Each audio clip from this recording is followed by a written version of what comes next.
O Brasil está quebrado? Essa pergunta circula com frequência, especialmente em momentos de incerteza econômica, e é compreensível que as pessoas queiram respostas claras e objetivas.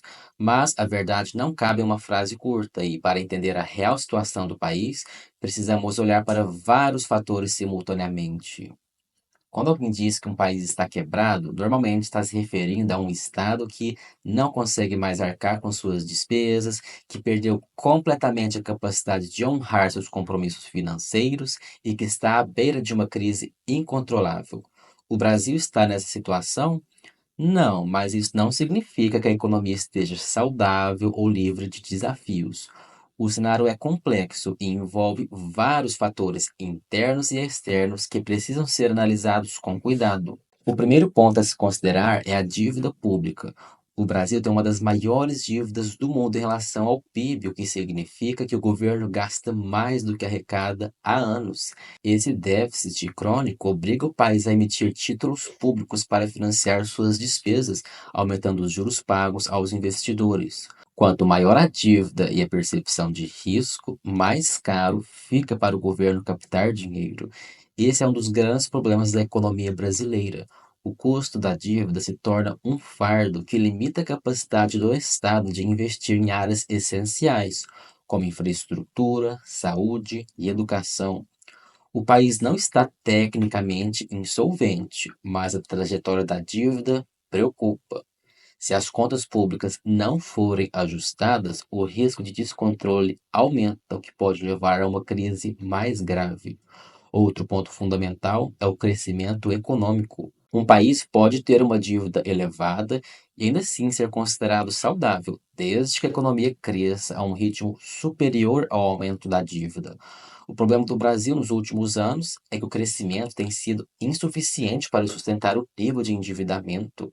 A baixa produtividade, o ambiente de negócios burocrático e um sistema tributário altamente complexo dificultam a expansão das empresas e inibem investimentos. Além disso, o setor industrial perdeu competitividade e a dependência de commodities faz com que o país esteja vulnerável às oscilações do mercado internacional. Quando os preços das matérias-primas sobem, a economia respira. Quando caem, o impacto é imediato.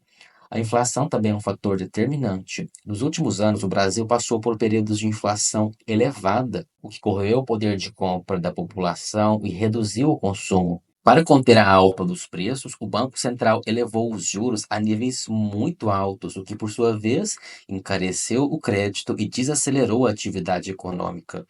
Esse ciclo vicioso entre inflação, juros altos e baixo crescimento cria um ambiente de estagnação e dificulta a recuperação do país. Outro ponto que precisa ser discutido é a arrecadação do governo. O Brasil tem uma carga tributária muito alta, o que paradoxalmente não se traduz em serviços públicos de qualidade. Isso acontece porque grande parte dos recursos é consumida pelo próprio Estado, em um modelo de gastos rígidos e ineficientes.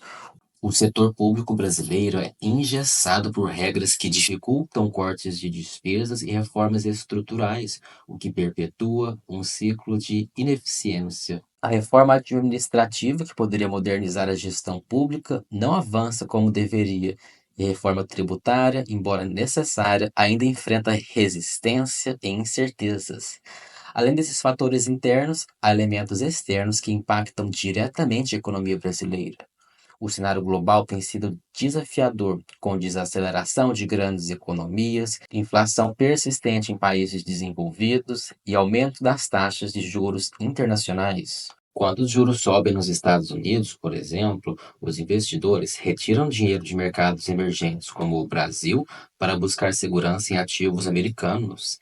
Isso enfraquece o real, aumenta o custo das importações e pressiona ainda mais a inflação. Por outro lado, há setores que mostram resiliência e oportunidades de crescimento. O agronegócio continua sendo um pilar fundamental da economia, trazendo divisas significativas e sustentando o superávit comercial. O setor de tecnologia e inovação vem ganhando espaço e o Brasil tem um mercado consumidor robusto, que pode favorecer a retomada de alguns segmentos. No entanto, sem reformas estruturais e um ambiente mais favorável ao investimento, o potencial de crescimento do país continuará limitado. Diante de tudo isso, afirmar que o Brasil está quebrado é um exagero, mas negar que a economia enfrenta desafios sérios também seria um erro. O país tem capacidade de recuperação, mas isso exige decisões políticas e econômicas bem planejadas, um compromisso real com a responsabilidade fiscal e medidas que incentivem o crescimento sustentável.